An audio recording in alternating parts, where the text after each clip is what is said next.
靜悄悄的劃過，你或許就是照亮我心中燃燒的烈火。深深地愛着你，跨越了山河，寫下嶄榮歲月和那動人的歌。歷經每個曾經的舊夢，記憶裡許多故事，誰在輕輕訴說？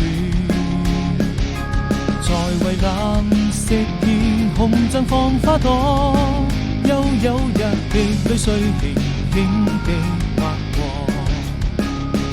就這樣一直